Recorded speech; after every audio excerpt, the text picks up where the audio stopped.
National 5 biology students, do this past paper question with me. So this one is a topic which students find hard, which is the circulatory system. So let's have a look at it. The diagram represents part of the circulatory system in humans, and we've got this diagram here, okay? The question says, name the heart chamber labelled M, okay? So let's have a look at M. M is in the bottom left here, okay? Now, the key thing to remember with the heart is the left is the right, and the right is the left, okay? So although this is on the left of the heart as we look at it, this is actually the right side of the heart, okay? So it's going to be something right, okay? That's the right, and that's the left. So it's going to be one of the right chambers, okay? Now, there are two chambers here. There's this one here, and there's this one here. Now, the way I always remember it, or teach my students in class, is to remember that A comes before V, okay? A comes before V in the alphabet, so therefore, the atrium comes before the ventricle. So blood flows into the atrium first, then into the ventricle. Okay, so if you can remember A before V, hopefully that will remember the order of the chambers.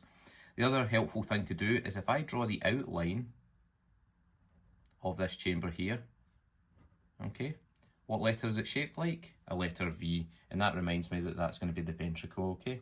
So the name of that heart chamber there is the right ventricle, okay?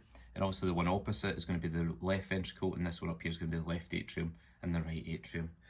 Okay, part 2, compare the carbon dioxide concentrations in the blood travelling through blood vessels L and M. Okay, so let's have a look. So M is here. Now M is travelling from the body back to the heart. Okay, we know that the body uses O2, okay?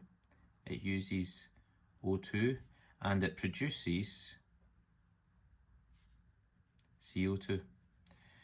Okay, which means the carbon dioxide concentrations here are going to be high, okay? So we're going to have high CO2 here, okay? Now, that's N. Let's have a look at L.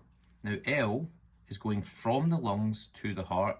Now, the lungs are obviously going to take away CO2 and give lots of oxygen, okay? So oxygen is going to be high, CO2 is going to be low here, okay? Because the lungs will take away all that excess CO2. So compare the concentrations in L and N. Well, we would say that CO2 is high in N and lower in L, okay? In fact, I should really say higher there because we're comparing these two. So CO2 is higher in N and lower in L, okay? And that'll get you the mark for that one. Part B, name the blood vessel which supplies the heart tissue with blood. Again, that's a knowledge-based question, but it is a bit of information that a lot of students forget. And that blood vessel is known as the coronary artery, okay? People often remember all the other blood vessels, but forget about this one. So do try and remember that in case you get asked about it in your exam, okay? That one supplies the heart tissue with its own supply of blood.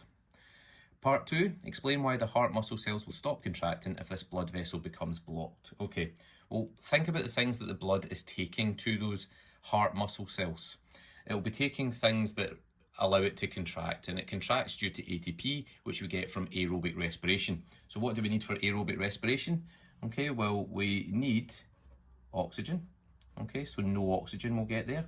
And we also need glucose. Okay, so no oxygen or glucose will reach cells. Okay, so therefore there will be no aerobic respiration. In fact, no respiration at all if we're not getting glucose there. So no ATP will be produced, okay?